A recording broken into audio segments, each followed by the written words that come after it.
Hello. Welcome to the E Squared Show. E the first. What's happening? I'm here, dealing through kidney pains, overdosing on Tylenol 1. What's up? Straight Juggy.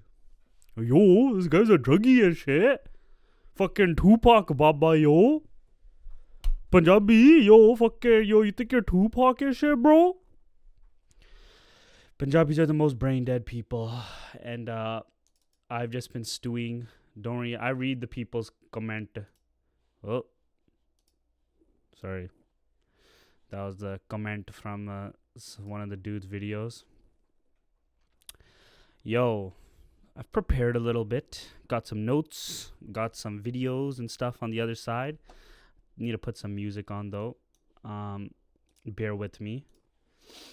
It's been an interesting few days because I've been seeing a lot of Desis chimp out on the videos I've been posting about Sidhu and whatnot. And it kind of just made me like double down and realize like, yo, like Punjabis are beyond saving, bro. Punjabis are brain dead. Like it is what it is at this point.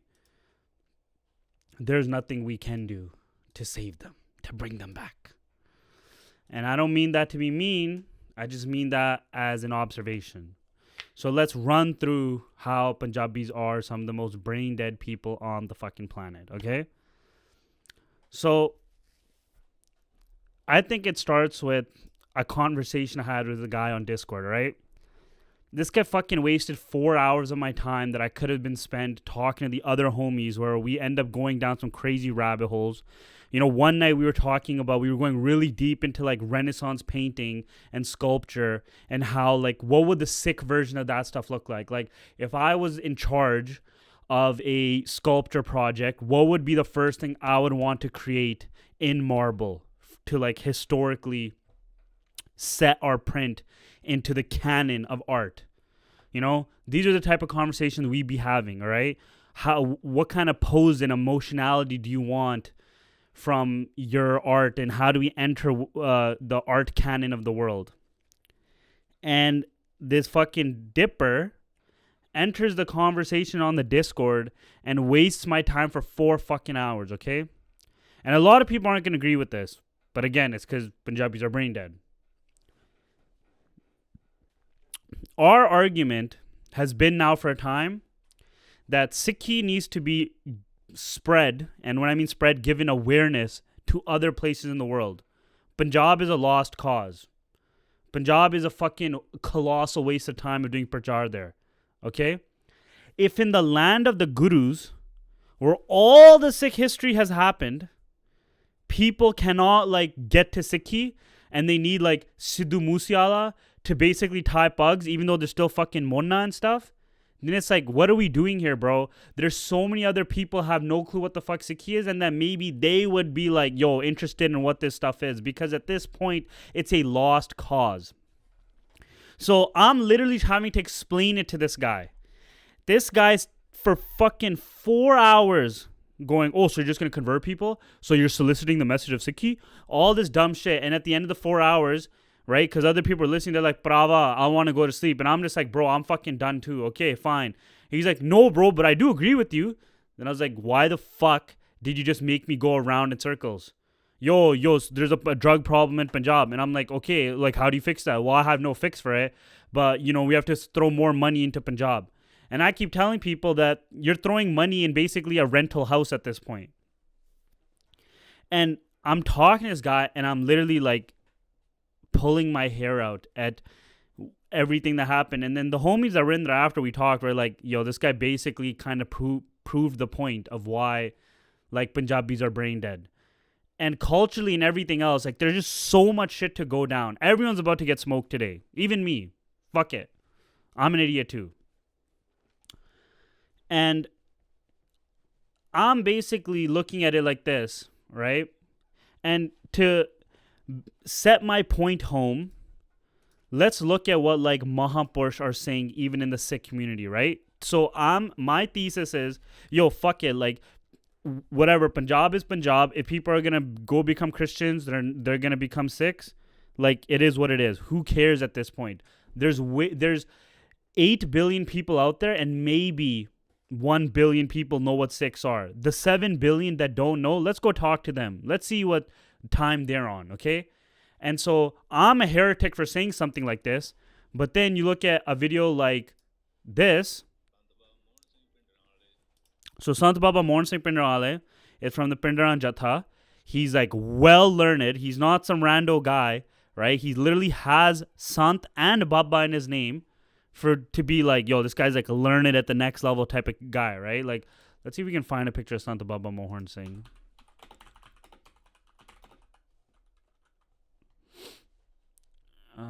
Right here. Okay, like Banda has done prachar. He's about it. Okay, cool. Let's look at what he has to say. I had asked them why they stopped doing katha. They said I threw seeds into barren soil. I lost time that could have been used for bhakti, for devotion, for doing more meditation. Katha didn't affect these people. Teaching them about Sikhi didn't affect these people is what he's saying.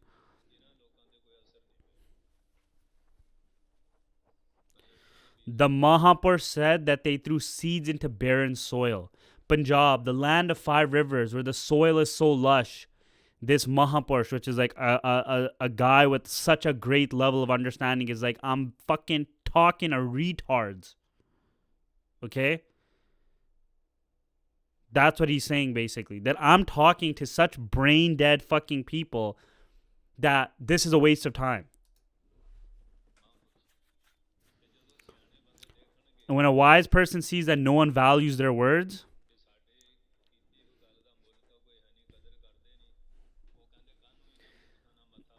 then they say, why waste our time convincing the ignorant? We should take care of our own bhakti. So he's basically like, fuck them. I'd rather focus on myself now.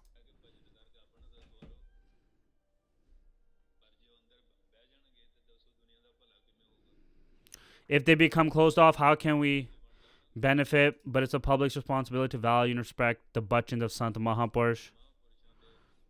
Oh, sorry, guys, you couldn't hear me. Then by implementing their bachans, one will clean up their life.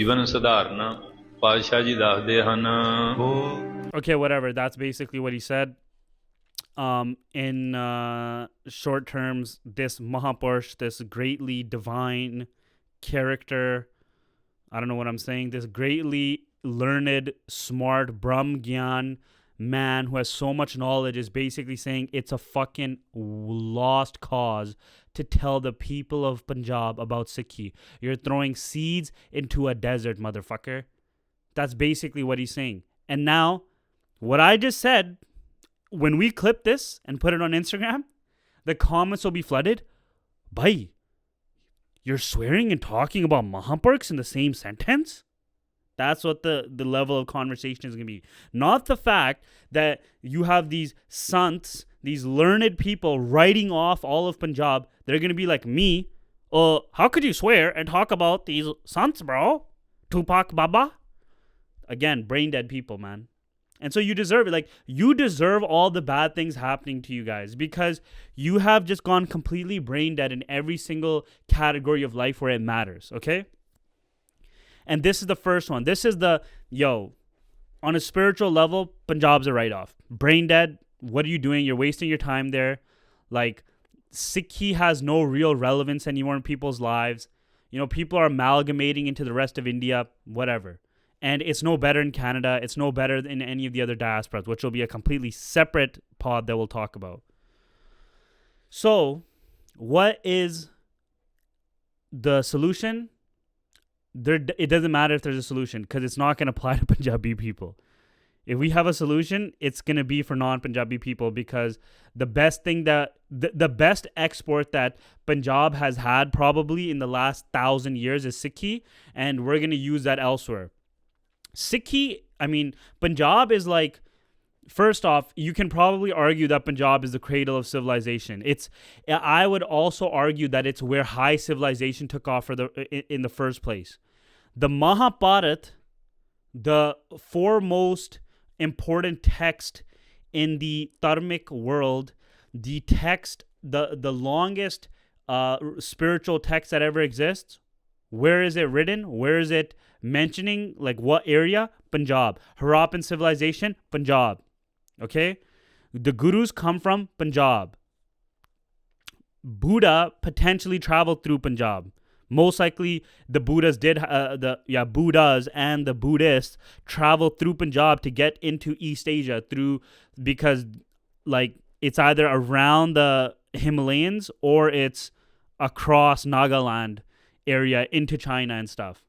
So Punjab is where also Alexander the Great fought. From Punjab is where you get the Delhi Sultanate, the Mughals coming in from. Punjab is like the most important place, the most diverse place. It's where civilizations have met, cultures have met. Again, you can also argue that Punjab is the first place on earth where high civilization came to humanity first. Yes, this Crescent Valley was important, but out of all places, that's where we started to get very deep into civilization and all that stuff, Punjab. And today, we have nothing to show for it. We have no schools of architecture. We have no schools of art. We have no schools of poetry. We have nothing. The gurus, if it wasn't for the gurus and what Sikhi did for Punjab would be brain rot like the rest of South Asia, basically. Okay? It would be complete brain rot. It's still rotting, but like the Sikh gurus gave so much of like high culture and civilization, and just no one ran with it. They gave original architecture. They gave poetry. Dude, the gurus are writing poetry at the level of the Shahnameh, the Mahabharat, name the best Western like poets you could possibly think of, and they're like surpassing that. Their philosophy of the gurus is surpassing Descartes and Plato and Socrates and Immanuel Kant. Their body culture, the fact of like, hey, beauty and aesthetics and royal culture, right, is completely on another level. You know, their body culture is basically when the king is sitting with his court, and they made it so that human beings don't need to look to a man anymore. You can look to yourself to basically be like, I am a king, Khalsa Khud Khuda, and I can take and be in the presence of something even greater, which is the Shabd Bani of the Guru Granth Sahib, and still be at the level of a king. In the Sikh Anglo episode, I talked about how the Gore decided like, hey, we can all basically live like kings, right? But the Guru made it like you can all be kings. You can have the mindset of a king. Where is that? That's completely gone. It's evaporated from our people in every single facet. We just do not exist on that timeline anymore. It is pretty sad. And so, yeah, Punjabis are brain dead. I know it's a pretty harsh thing to say, and I'm not trying to be mean when I say it, but it's just like an observation that you have to kind of come to. And you can see it all across, like, social media. Like, bro, look at this. Look at this. What the fuck is this? Like AI is cooking Punjabi people at such a fast rate. Like, what the fuck is this, dude? What is this content, dog? Like, I am like, and look at these dippers in the comment. Hulk Singh, check mark. LOL, fire. Bro, what? Like, this one got super, like, this one just really, Guru ki Marvel Fauj heart. Like, this is so fucking cringe, and these dippers are eating it up in the comments. Like, I look at this, and I would, like, slap the person that made it, because I'm like, this is embarrassing. But, like, people actually be fucking with this. Like, this is the dopest thing that they've seen. Like, we're a lost cause, dog. We are beyond, like, lost. So, let's look at... And so it didn't get any better in the West, too. Like, that's the other thing that we need to understand. Like, just because we came to the West and we started making money and all this shit, that meant nothing. More money in our pocket was actually detrimental because we got worse. You know? We started to gravitate... Here, this is how I would say it, right? There's things about Punjabi culture that are amazing, and there's things that are really horrible. There's things about Western culture that's amazing and things that are horrible. We have basically come to the West and taken all the horrible things of Punjabi culture and amalgamated it with all the horrible things of Western culture. Like, we took the worst of both worlds, not the best of both worlds. You know, like the type of time Punjabis are on is just like, dude, what? Like honor killings, for example. Honor killings might be one of those brain dead things to ever come out of Punjab. And I'll explain to you in a simple manner. If you derive your honor or ijjat from what people around you are doing, you are going to have a zero-sum game. Because this is where the West got this idea right. Honor is derived from the individual, your soul, yourself, where you can rise up above everyone around you to become a quote-unquote hero and be honorable and courageous, right? Your honor is not dictated about what your father did or what your children did. It's about who you are in this lifetime and what you can accomplish. As soon as honor is being derived from what your family members are doing, your wife, your children, you basically need to police everyone in your family and around you. And this basically ends up into a very detrimental society where you just can't grow and flourish. It's just that simple. And so honor killings, amazingly brain dead Punjabi way of thinking about life. And that thing just happened, right? That Meron guy killed that chick because like, oh, ijjat, whatever, this, that, the other. But it's like, if you're deriving the honor, like everything about that situation is so dumb. I don't even want to get into it because it's like either you're just like, again, you're brain dead and you think like, oh, yay, whatever, that's good. Or you're just like, dude, how does that help anybody? Except to make it seem like Sikhs are just like on fundamentalist time right now and they're just going to some dark place that no one wants to be a part of. So getting back onto this hanging point about Sikhi elsewhere and not in Punjab only, I think that's the mindset people need to have. And if Punjabis are being converted to other religions, bro, so be it.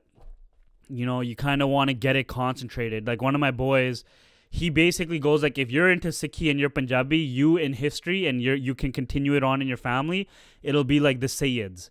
You know, the Sayyids were believed to be from the clan of the Prophet Muhammad, and like they're given a certain level of like elite reverence because of the fact like they're like in his bloodline. And so I think like the Punjabis that are still into Sikhi 100, 500, 1,000 years from now can be like the Sayyid, where it's like you guys are from the original land and people that the Gurus brought Sikhi to. Because at this point, like the caste, like Punjab has not gotten rid of the caste system.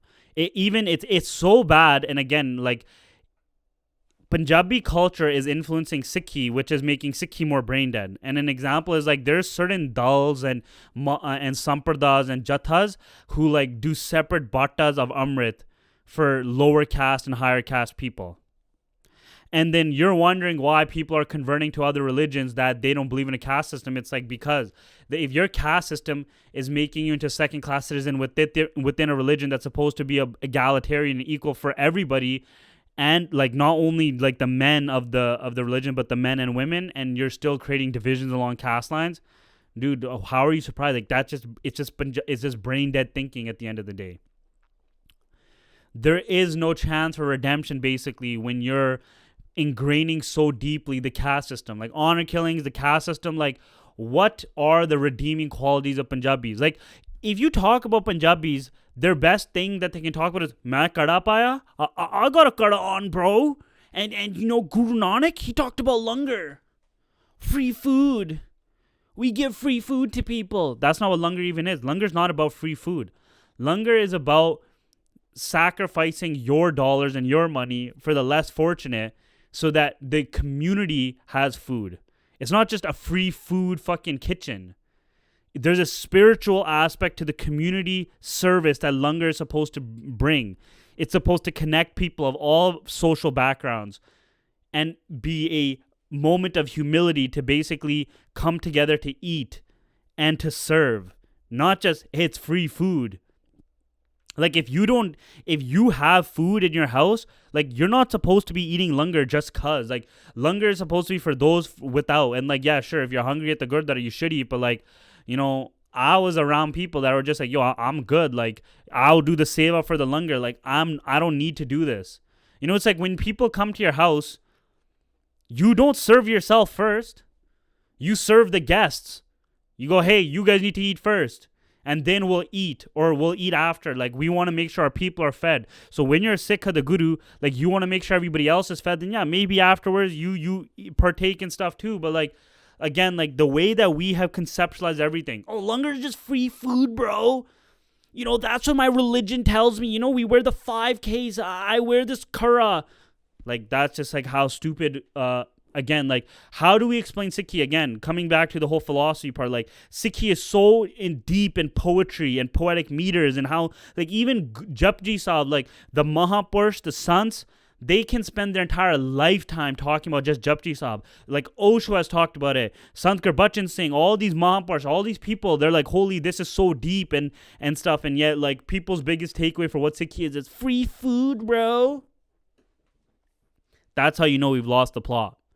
People can't even explain the depths of why Sikhi is so amazing from all the different gurus. You got some people that are like, yeah, we only care about Guru Nanak Dev Ji. We don't really care about what Guru Gobind Singh Ji said and stuff.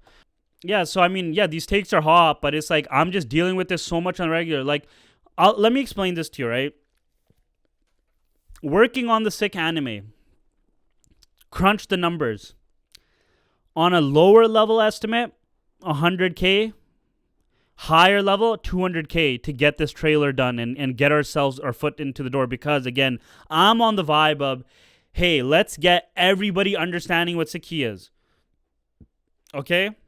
Let's push awareness to the world through mass media. What's the most popular thing right now? Anime? Yes. So let's use that vehicle. And I have a deck. I'm showing this deck to people. And I shit you not, 15 people who had enough money. Even one guy was apparently a billionaire. And you know what they said to me? We will invest in you once we see the episodes. Once you have a deal. Brother, if I have a deal, why the fuck would I come to you? Why would I go to a dipper and basically be like, hey, my show is on Netflix. It's already been paid for. Can I have your money? What the fuck kind of shit is that? Punjabis do not have the, like, for like, this is what this is. You want to talk about the complete disconnect with what Punjabis are? Punjabis are, especially Jats, are fucking farmer people, right? So that idea is you take nothing, which is a seed, you plant it in the ground, and you're going to watch it grow. You have to get in at the ground level. It's like basically putting your money into Amazon when it was fucking $2 and hoping that it's going to grow. That's like a mindset, right? But for some reason now, people will only invest in your farm once you've collected the profits and have had a fucking harvest that did amazing. Completely doesn't make fucking sense. People want to now, these dippers and dissies want to invest in something like they, it's like this, right? It's like if they went fucking betting at the horse races, at the horse tracks, and they go, I'm only going to bet on the horse that's going to win. And the guy's like, well, we don't know. Like, that's the whole point of betting. He's like, well, then I'm not going to bet. I'm not going to put my money down. I need to know exactly which horse is going to win the race. Can I bet after he's already won the race and get the money? And they're like, that's not how this works. That's the stupidity level of these dippers. So I'm talking about a billionaire. This guy obviously knew something, and he didn't want to put his money down for like, hey, let's do these big projects. He's like, I want to do the big projects once I know for a fact that they'll work out. Nothing has ever worked out that way for anybody. Fortune favors the bold. You have to take risks. You know, high risk, high rewards. And I'm not talking for like, hey, people should gamble and stuff. Which, I mean, is getting pretty bad amongst the fucking brown boys of the community. Like, how many dudes have parlays that they're waiting to hit and stuff, and online casinoing and fucking all that type of shit. It's getting pretty bad. But that's a different issue that maybe we'll touch after. And so it's getting to a point now where, and I think that idea, that thing where Punjabis only want to bet on winning things is completely detrimental to our society. We don't want to do things new and innovative, which is also why, like, brown parents have destroyed generations of their kids into fucking being middle management corporate slaves. Okay? There has not been a Fortune 500 company in Canada made by dissies to this day, even though there could have been easily. And why? It's because Desi parents do not want their kids to take risks. It's all about safety. It's all about winning horses. So what's a winning horse to a Desi? Engineer, doctor, lawyer. And so the mindset becomes, hey, become middle management. Fuck your life and fuck your work-life balance for the rest of your life, becoming engineer, lawyer, doctor, accountant, all that type of shit, because these are winning horses. We know this will work. And so they don't tell their children to take risks and do things that can get them, to other places, and they're not going to support them. It's like, hey, if you live in my house, I'm only going to support you if you do the thing I'm telling you to do. And if not, I'm not going to support you. And then they basically destroy their kids into middle management. I am not a fucking pro-corporate guy. I think corporations destroy you. They suck your soul. I mean, how much TV, how many movies, how many articles, how many of all this stuff comes out where it's like, the corporation never even cared about you. They lay people off and it becomes convenient. They discard you. You're just a cog in the wheel and you're a replaceable cog. There's enough people becoming doctors, engineers, lawyers everywhere around the world. Look at the H-1B visa thing happening in the States. All these people in the States are getting computer degrees, and instead they're hiring people from India and other countries because they can basically make them cheap wage slaves. And if they start complaining or trying to unionize or whatever, get the fuck out of here. And Desi parents are not allowing risk-taking to happen within our community, which is not allowing for fucking crazy innovations to happen. I guarantee you there's so many kids going to these universities because, hey, if we're smart enough to get into these universities, we're smart enough to have unique ideas. And yet, Desi parents are not fostering that. Hey, you're not fucking doing engineer, lawyer, doctor, whatever. You're a loser. Get the fuck out of my house. How does that help? Okay? Like, the whole point of Punjabis and how it was like they did not accept Brahmanical order within India, which had them like outside of the system, which is why like a lot of the folk heroes in Punjab are buggy as fuck, right? Like they're like rebels, right? But Punjabis have naturally been rebels, which is why like, India independence movement, so many Sikhs and so many Punjabis were rebellious against the British. We always like take a stand against oppressors or whatever, like we're always rebellious. And then all these fucking Punjabi parents and stuff came to Canada and created a secret economy where they're making so much money running this secret economy where trades and infrastructure and transportation, like how many people know of at least one uncle or a dad or somebody who is a truck driver or who's in the trades who's making good money, but they don't want their kids to do that. And whatever is that, if that's good, if that's not good, I'm not here to, like, I think trades are amazing. And I think if you're living in Canada, for example, you'll fucking cake it in the trades. I think that's a pretty good thing. But these Desis figured out a way to make money in a secret economy, rebelling against the fact that they were not going to get to use their degrees in the Canadian society. People came with law degrees, people came with engineering degrees, and back in the 80s, 90s, and then the fucking corporation said, go fuck yourself. In BC ferries today, bug people do not get hired. In 2025. If you have a fucking fucking beard, they're not going to hire you. I knew of a kid who had to shave his beard. He's in the BCIT Marine program. And to get some fucking fire safety course thing done, they said, we're not going to give it to you unless you shave your beard. In 2025. Imagine how bad it was in the 80s and 90s, bro. They're fucking telling all these uncles to like chop the top and fucking cut the beard and shit. Fucking making a monoclass generation. And which then fucking caused us to start naming our kids fucking Sonny and Sean and shit. So, these Desis rebelled against the system and said, we're going to fuck you guys. We're going to figure out on our own how we're going to do this. Punjabi Market was made. Now Punjabi Market is dying, right? If for those of you guys don't know about Punjabi Market, my bad on the spelling. This used to be a fucking epicenter for like Vancouver life. My dada, you guys used to have fucking stores here. I feel like I can even find it. So Punjabi Market is here. And so my grandpa guys, these guys used to have a wedding card business. Right here. My dada has passed away since, but this used to be a wedding card store called Ranjit's Wedding Cards that my dada guys used to own. And I used to come here when I was a kid, and it was on Punjabi Market. So like I grew up kind of going to Punjabi Market, which was like, now I'm like, wow, that's so cool that I got to experience that. But Punjabi Market was thriving, man. Like these desis figured out a way to make it happen. We have no fucking Punjabi markets anywhere else in the fucking world. Okay?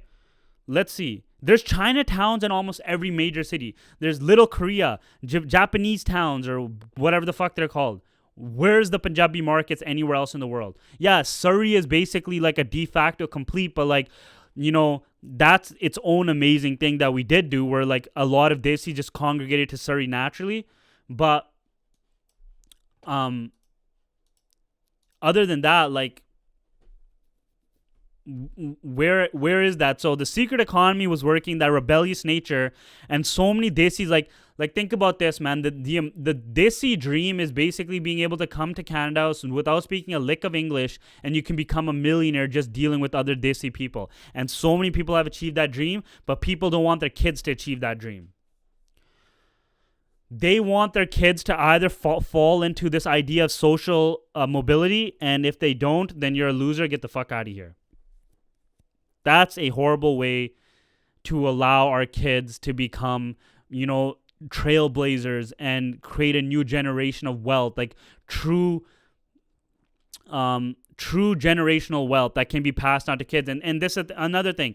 Desis are so obsessed with land that the only asset class that Desis know about is real estate. Okay?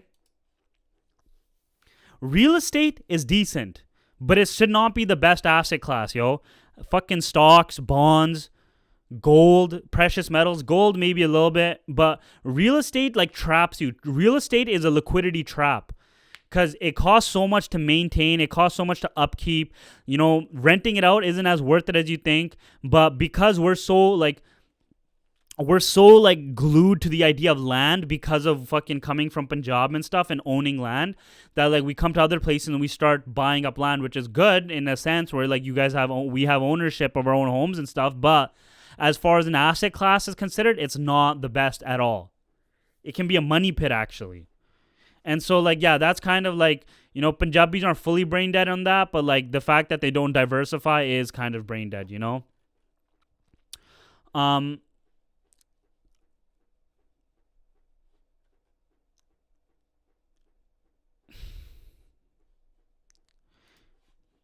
And so, yeah, so Punjabis are brain dead. It is what it is. I wish it wasn't like this. But, I mean, there's so many just, like, even, this is a hot take. People are not going to want to hear this. But, like, most of people would not have liked living in the Sikh Empire. We kang so hard about the Sikh Empire. But you would have been a fucking farmer being taxed off your ass and would have wanted a regime change because of the Zamindar system. You would not have been the Misaldars fucking riding out and fighting battles, bro. You just would not have been. Like, let's see if we can find out. Punjab population 1880s.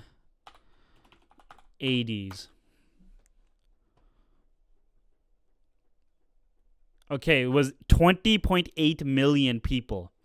All right? Maharaja Ranjit Singh created the army and it got to 100,000 people. Okay? Which means that what? What percentage of that population was employed in military ways? 0.02 maybe?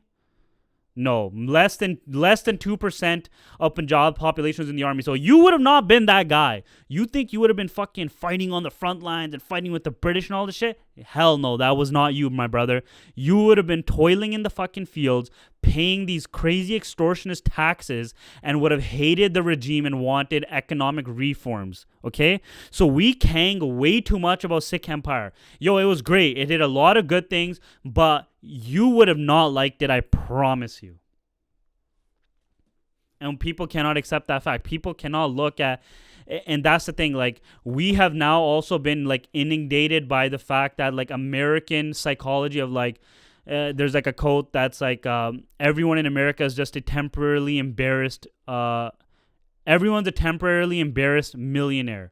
meaning that like I might have got that quote wrong, but essentially like no one cares about, like everyone thinks that they'll become a millionaire because the American dream, so they don't care that like they have without, because they think that at some point something lucky will happen and they'll become millionaires. And so like that mindset has bled into how Punjabis think, where they think that like if they were during in Sikh Empire that they would have been some crazy misildar with some crazy haveli with like 30 wives, and they would have been kanging it, which in reality you wouldn't have been. Your life would have kind of sucked if you weren't in the military and had the balls to fight on the front lines, Khalsa style.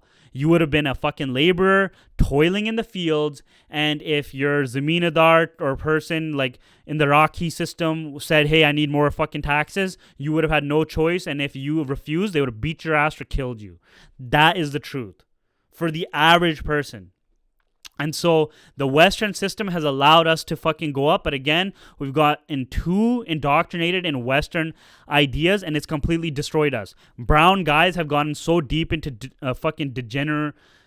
Like brown guys have become so degenerate and like full on into like degenerate culture. And brown women have been lost to feminism and liberalism. Okay? That's a completely different conversation that I don't want to fully get into, but they're both negatives on both sides. Okay? Everything is not all positive. There's been complete L's where like women have a bleeding heart for every single issue, and just like everything's bad. Everything is like, oh my God, my life sucks and stuff. And brown dudes have just like become black coded as fuck and have been losing the essence of what it meant to be anarchy, courageous, brave, honor bound. You know, like if it wasn't for Sikhi, bro, like we would have just been even worse off. Like, Sikhi kind of saved us, and now we're kind of just losing it out here. Like, so many people kang. Like, there's dudes who fucking smoke blunts. Listen, I used to burn. I'll fully admit, I used to. I've stopped. But there's guys who smoke weed, cut their hair, go clubbing, drink, or fucking getting depressed that Preeti broke up with them and are like, yo, bro, we were warriors. I got warrior blood in my vein, dog. It's like, no, man, you would have not been that guy. They would have probably considered you some fucking umli and like threw you to the side, and you wouldn't even been allowed to join the fucking forge. And that's the truth of it. People be kanging so much for a history that they would have not been part of. You know, and then you have like these students, man. You know, fucking students have like this, like, there's nothing in the parent Canada life is set, bro, and they come and then they have to just fucking work 16 hours at Tim Hortons, and then they like think about, or like a fucking fake college dreaming about the tractors and the pen that they left behind. You know, yo, LOL, you didn't move for opportunity, you moved to suffer in English. And we didn't take like the argument, like Sikh Renaissance is going to be a different episode, but like we haven't adopted the amazing things that the West has done in fashion, culture, all these things, and added to our own.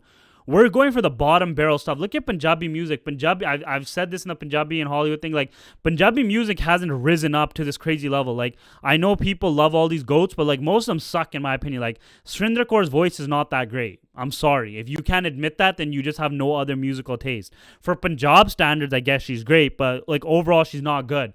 Even like our fashion, man. Okay, like I was looking at this, right?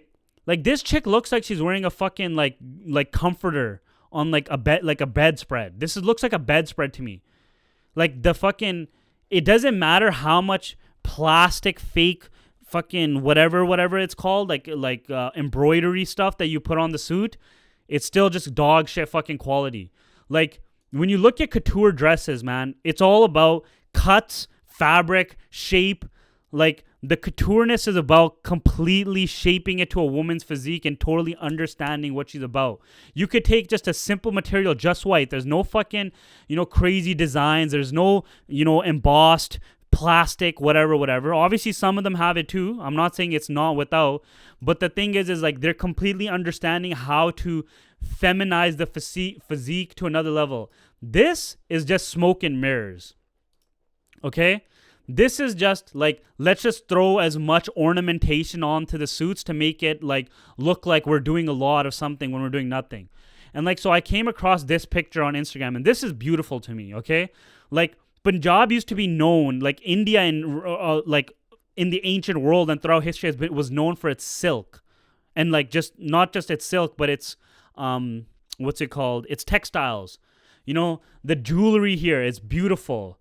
The attention to the different color palettes, the saturated colors, like it's so beautiful.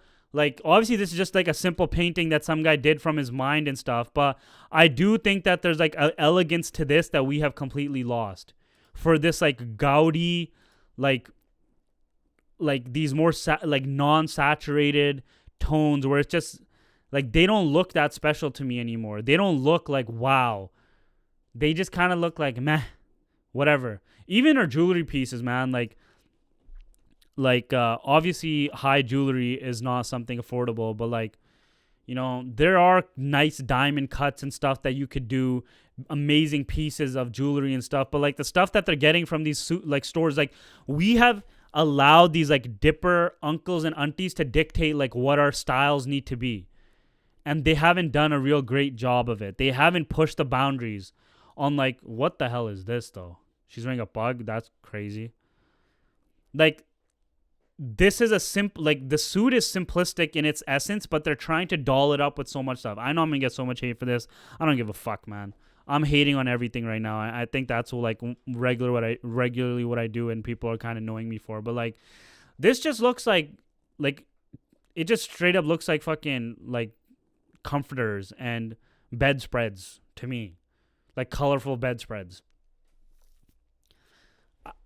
Like the only place where you see like nice use of like fabrics and textiles is like Guru Granth Sahib Ramallah, bro.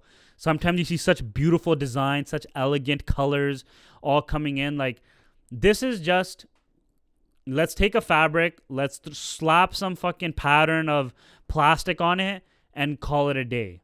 It's nothing actually beautiful. Like I think there's more elegance in something more simplistic like this, and the coloring and then like the actual design. Versus like all this plastic shit on fucking suits, man.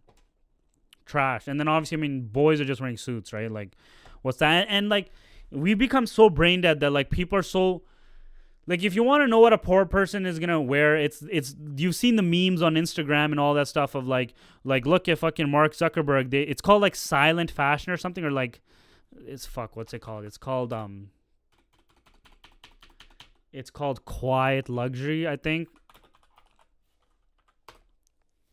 Yeah, quiet luxury refers to style of fashion and lifestyle.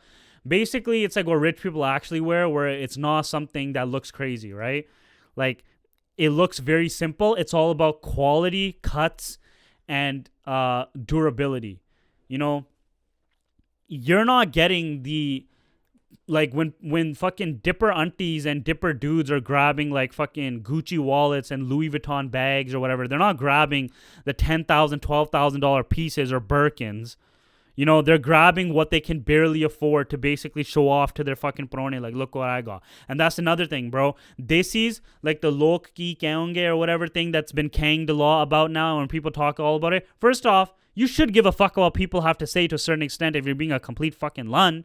But you shouldn't go so far of your way to completely change who you are and fake your appearances or do something you're not about just to appease other people. And the perfect example of that is like the type of shit that fucking women want. Like, are women into, you know, and listen, like, men are not as materialistic.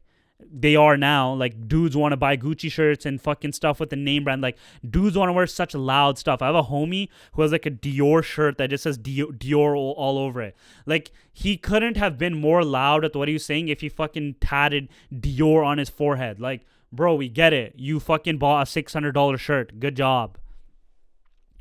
Whereas, like, you know, when I was living in Italy, the only thing that I bought out of my own pocket was like a shirt. Like a crew neck and a pair of shorts from Burberry, and there's no like logo on it. It's just like fully cream and white. I just really liked the material. Like, it was like a thick material, the shorts and the fucking crew neck, and I just liked the material and the fit. Like, it had that like Korean oversized type feel to it. I thought that was cool. But most people are just getting stuff to be loud and proud, like a pad. Most people are dressing like a pad, loud and proud. How much can I show off my fucking Gucci? Like they like if Gucci started selling stamps, they would fucking put it in ink and slam your face with it. Yo, I got a Gucci fucking this and that. Like, who cares, bro?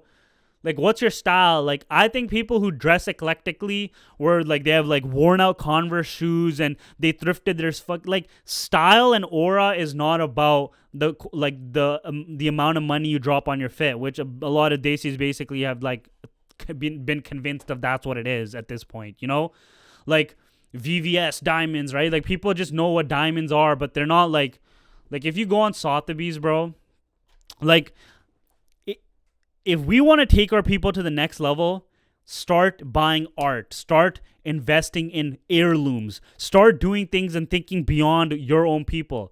You know, stop fucking spending $100,000 or $300,000 on a wedding. Instead, buy things that your family can have forever. Yo, for that amount of money, okay, like let's look at Sotheby's auctions, right? Like, first off, like Desi households are not filled with beautiful art. They're just not. Our community does not make beautiful art anymore. The art that our community is making is fucking amateur as shit. Okay? I can say that. I fucking studied art. I know. It's not that great.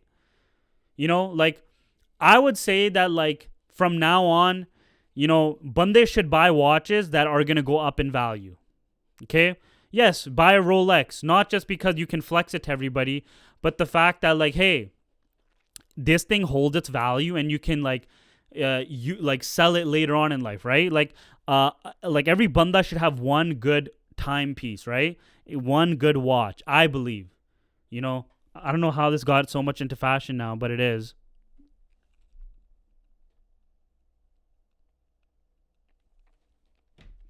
Because I'm basically coming from this angle, like, you know, Punjabis are brain dead and they're so obsessed with appearances, but why not?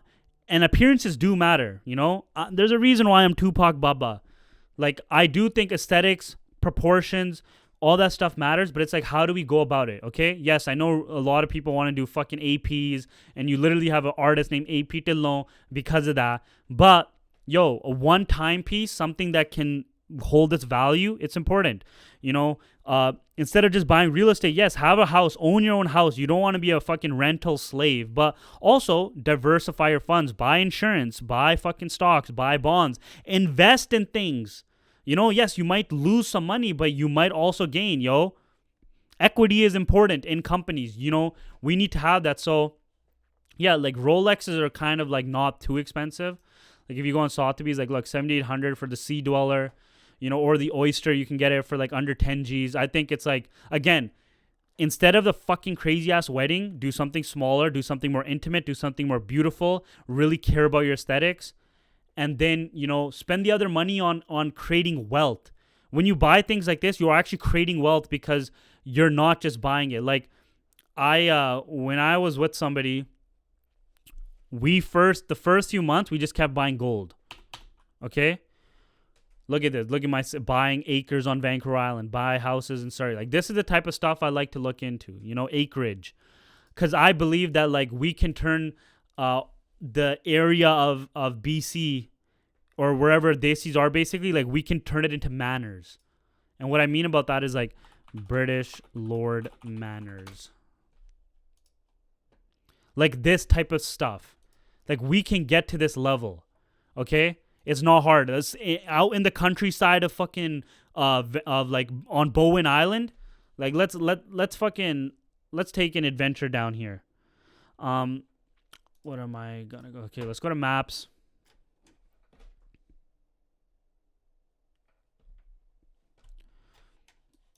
Bowen Island, right here. It's in the middle. They do get like access. So let's see. Fuck it, Bowen Bay. Like, you get, obviously you're not gonna get that like super straight fucking fields of Britain. You're gonna get these rocky terrains, but you can build out houses like this. It's not impossible. Like, the aesthetic that you might get is where is this?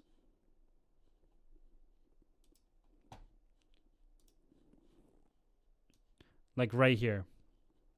This house is way too overpriced. That's its own fucking issue. But this aesthetic, like right along the water, this like open concept design, large windows, like this is beautiful, man. The fucking oak wood, the wood beams, like this is amazing. And obviously this is just a show house. Like they're not actually like populating, but like look at this, man. Straight shot into the mountains. Like this is what we need to aspire for as Desis. Like get the fuck out of Surrey. Maybe even keep a house in Surrey. I don't think there's anything wrong with that. That was weird. What the fuck was that sound? Keep your houses in Surrey, but like work towards this aesthetic. You know, these walls should be full of fucking amazing art. So back to Sotheby's. So every Desi should have one solid watch that will have wealth. I don't wear watches, but I would get a watch because of the fact that it's wealth. And, you know, sometimes with the suit, it'll look great. For women, jewelry. And there's a way to do this very tastefully. So high jewelry is going to be way too expensive. Let's go to gifts. Like this Tiffany & Co. gold. Like some of these are really nice pieces that I think that like you should, like we used to wear crazy jewelry. Let's go like Sikh Maharaja's jewelry. There's going to be that one Patiala Raja. Like jewelry was very, like we were about it. Like look at these pieces here, man. Look at this guy's pug. It's so pimped out. And look at all this stuff. By the way, if you're listening to this and you want to get the full scoop, watch it on YouTube, E Squared. Like obviously the Diljit Dosanjh thing, he wanted to get this, but like this piece is insane. It was like really expensive. It was kind of a waste because he could have like ushered in a Sikh Renaissance era, but that's a whatever thing. Idea is jewelry was like a part of how we were getting down to business. And like we have completely lost that tradition. Like look at Maharaja Sher Singh's like rubies, emeralds, pearls, diamonds. You know, the Kohinoor obviously, right? But like who's bringing that type of situation back? Like these are pieces that are so, like some of them are so expensive that you would have to insure them. So I think your woman should have like $100,000 throughout accumulated in her life in actual high quality jewelry pieces. Obviously this is acting like, you know, if things are like super like a lot of money, but you know, let's see grand gestures. What is this? I mean, $200,000. Like if you have that kind of money, that's fucking insane. But like proper jewelry, I mean, it would be amazing if like there's a Khalsa cutting house where when I mean, like that was always a dream of mine, that if we could create a jewelry like company like Cartier or whatever that cuts diamonds and starts shaping them for how Punjabis would wear them, with the suits, with the pugs, with our chole, with our kurte, with the achkins. Like that would be amazing. But right now, like, you know, these guys are pretty far ahead in that world. And then obviously, you know, bags, there's some sick bags, a fucking Birkin. Like I do support that, but obviously they're fucking expensive as shit. They hold their value really well. But I mean, this is like whatever, like fine. I'm more about the art. Like I'm a fucking art nerd, right? So let's go contemporary discoveries. Like, okay, something like this. I'll tell you this right now. The fact that Sotheby's has already appraised it at this value, and this is a pretty good size piece of art too. And the estimate is between 6,000 to 8,000 USD. Current bid 1,200. Like that's not bad. Like right behind me, right there, that's a Chagall. That's a Chagall lithograph that I got from an auction. It's worth. I actually shouldn't say how much it's worth it, just in case somebody wants to fucking rob me. But like I'm trying to be about that art life myself. So like Punjabis should get into the art game. There's so much fucking here. And like look at this. If I type in Sikh, look at this, bro. A portrait of a Sikh shawl trader. There's Sikh art that we have missed out on. That fucking, I mean, Devinder Singh Tour, he's about it. He buys a lot of this stuff, but like, you know, some of this stuff is not going to Punjabis. Some of it is going into Gore collections, which is like a fucking travesty within itself. But like, yeah, like some art is not as expensive as you think it's going to be, you know, and you start creating art collections and they're worth money. Like this is legitimate. Like you can go through Sotheby's. Let's see what else they have. Usually every year they do like a Picasso drop at some point. Let's try Christie's actually.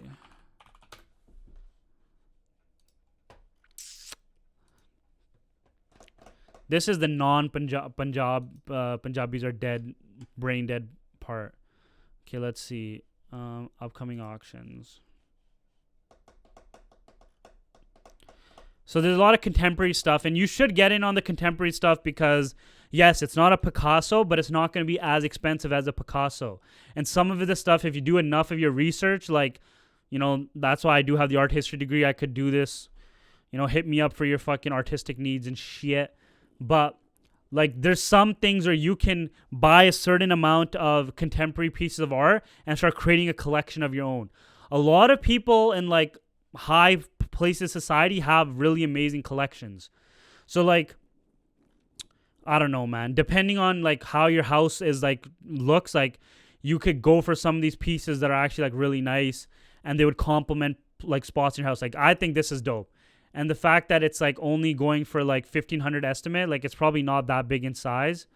What is this? 33 inches? Actually, it's not too bad. It's a pretty sick size. Like, I think this is a fucking dope piece of art, personally. Like, I would try to buy this. You know, I would try to go ham on art, like, once I've got that bread. Because I think it's worth it. Like, this is where we should be thinking, man. How do we pass, like, we as Desis have just become too inundated on, like, what's happening right now, right here. There's, like, a quote, like, a man who grows a tree. Fuck, I need to find the quote. I'm going to butcher it so bad.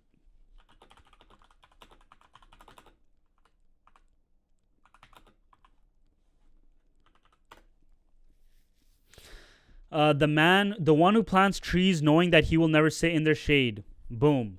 That's how we need to think, man. We need to think of the future. Like, look at these manors, bro. Like, in today's dollar amounts, man, like, sure, the land itself might cost you, like, close to 2 mil and then whatever. But, like, you can have this in your fucking, like, lineage for the rest of, like, time until some fucking bondu in the lineage decides to sell it off.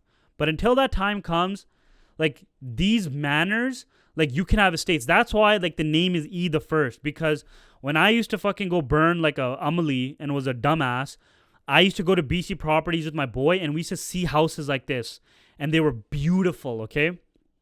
And the name became E the First because, like, I want to achieve this. I want to leave my son, my daughter, something like a house like this, an art collection, a watch collection, fucking assets, bonds, and all this stuff so that they can even do more of that. You know, we created IPs, we created companies and all these kind of things to pass on to the next generation so that they can run with it. So they have a fucking larger place to start at and they can explore and do even more amazing things. And E the First signifies, like, I'm the first. It also is, like, a play on my name, Ekonkar, meaning one. So E the First, I'm the first, blah, blah, blah. It is what it is. Who gives a fuck? And also House of Johal, our website. Like all that stuff is about the lineage, about the royalty. And that's, like, how I think. And some people either get it and you've gotten this far and you're like, hey, this guy's making some good points. Or you go, this guy's a complete fucking born dude. That's fine. That's, like, I have no issue with that. It is what it is.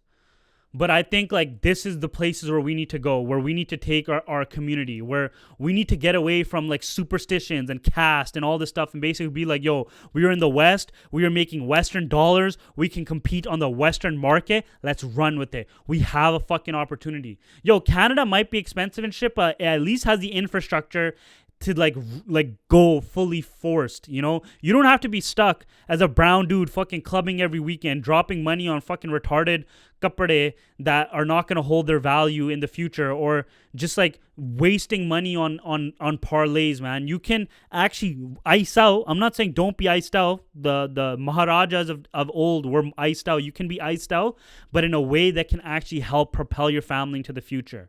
You know, instead of fucking buying all the bottles and boots for like fucking 6 club nights in a row or whatever, buy a watch, buy some art. You know, if you need some consulting on the art, hit your boy up. I'll fucking help you. I don't mind.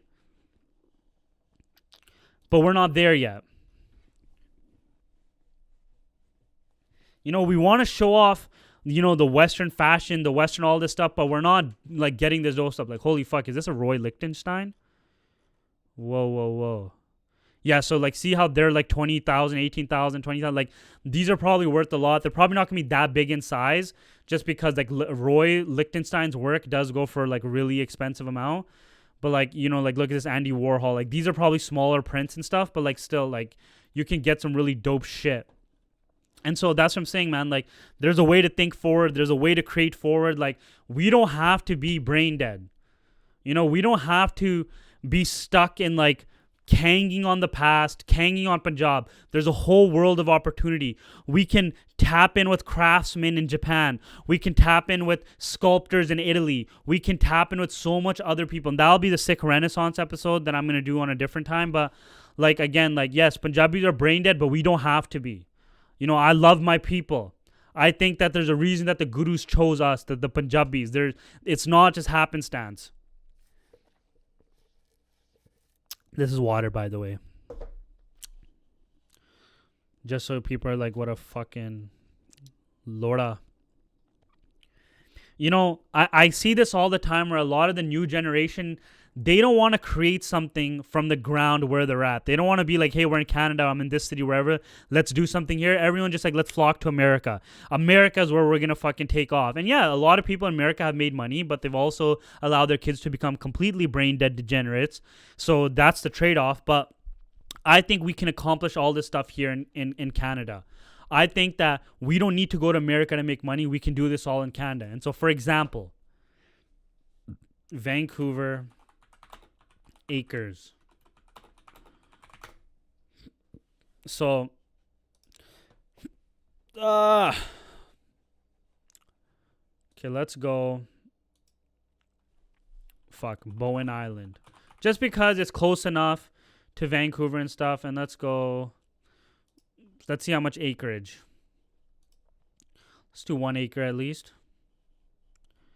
So, like right here, this property is along the water. 1 acre. Like this is pretty beautiful. And at 1 acre, how many? Okay, hold on. Let's do some math on this. What's the property tax? 4,000. That's not bad. 625,000. 1 acre to square feet. That's 43,000. Let's be very conservative and say that they have the 35% like ability to build on that. So 43560, 43,000 times 0.35 equals a 15,000 square foot house. And let's times that by, let's say it's going to cost you about $300 if you really want to ball out. Your house is going to cost 4.5 mil plus the land. Let's call it 5.5. And for 5.5 million, basically, you can have this. Something like this. This is actually way more achievable, like just on the size and scope. But like these things are possible. Like there's a site I love checking out. It's called Angle and Volkers. Okay, I used to be working at Safeway, and I had these visions years ago, man. I used to be working, and I was like, yo, I'm gonna fucking do, like, I'm gonna ball out one day, like, I promise. So let's go. No, I don't want to go Paris. Let's go. Fuck, man. There used to be a better way to navigate this site, and now it just kind of sucks. So buy a house. It always just goes to Germany for some reason. I don't know why. Okay, filters. No.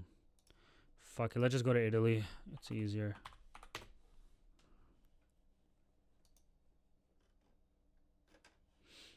Is it searching? Okay, Italy. So let's go newest first. No, let's go price descending. So basically it's going to be mad expensive shit at the top. Okay, let's see. I haven't been on this website in a while, but like 15 million pounds can really like ball you out. But whatever, let's just look at all over Italy. Let's look at the $2 million range, okay? So let's go price to, because there's this that basically got houses in Surrey for $2 million, right? A lot of this shit's on price on request for some dumb reason. Okay, let's see.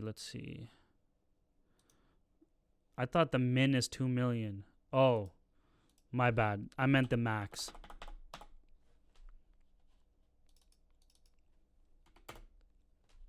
Whoops. Okay. All right, here we go. Historic farmhouse overlooking the rolling hills. 1.9 million. Has a pool, has a tennis court. Like, this is what this is luxury here, brother. This right here is fully luxury. The inside might not be looking that nice. Yeah, I mean, it could use renovations and shit. The tiles suck. The roof is not too bad. The archways are not too bad. I would definitely redo the tiles, add some more modern looking amenities and stuff. But like, this is beautiful living, man. Like, can you imagine with your fucking desi family, this type of lifestyle? In the summers, chilling along the Pani, you know, doing your pangra, fucking nachnaing and shit over here, playing tennis or fucking pickleball, like an easy, calm life. Like, this is like, this should be everyone's like late stage game move, but in Canada, because it is possible. I gave you on the 1 acre like a really fucking like, you know, 15,000 square foot house, and for like for reference, a 15,000 square foot house is like, this house is 11,000 square foot. And this to me is like amazing, okay? It's in West Vancouver. There's like a private beach here, okay? Like, this is probably one of the only properties out in fucking Vancouver. There's a private beach. Like, this is just next level shit. There's literally a fucking crane in the back to like take like a little sailboat or like a skidoo from. So right off the bat, this fucking driveway with the oak wood or the planks, amazing, beautiful, chef's kisses. The indigenous Aboriginal art, amazing touch. And now you go inside, right here in the foyer or the veranda, whatever the fuck it's called. What do you see? The art. These are art pieces that I could guarantee you are like 15 G's easily. There's 3, 1, 2, 3, boom. Carpet, a little lace fucking chassis, fucking whatever. See this picture right here? See these? Oh, well. See these speakers? See these fucking speakers right here? These speakers are $100,000 fucking dollars, dog. I'll show you right now. Focal speakers. These ones, the Utopias. It might not be the Utopias. Let's see.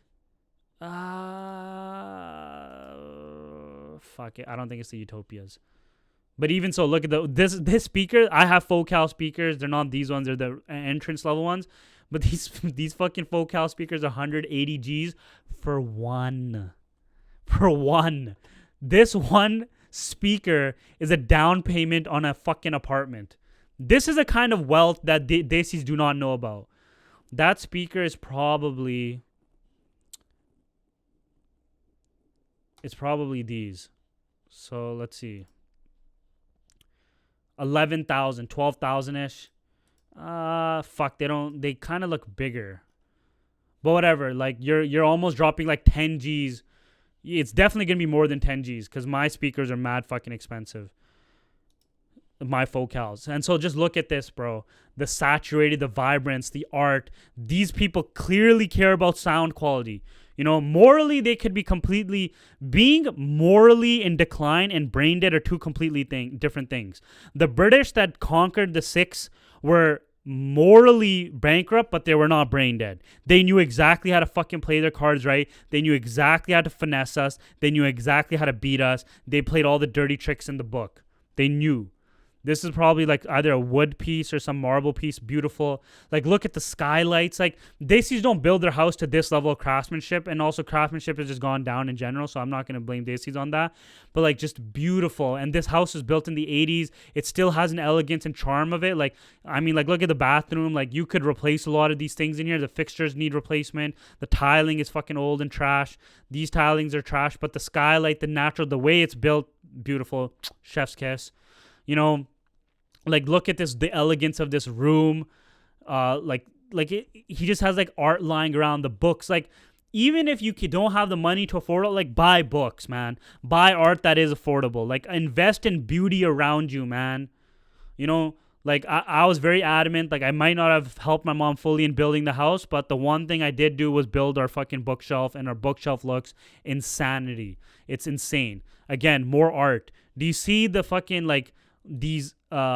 This is obviously just some fucking bullshit story room, but do you not see the patterns here? The things that they're looking into, the elegance. Like this indoor pool is just amazing, man. This is just true class. Look, art again. Do you not see this common trend where the art is often like art is basically the highest level where you're like fucking like when you can think on that level, man, you just get it, bro.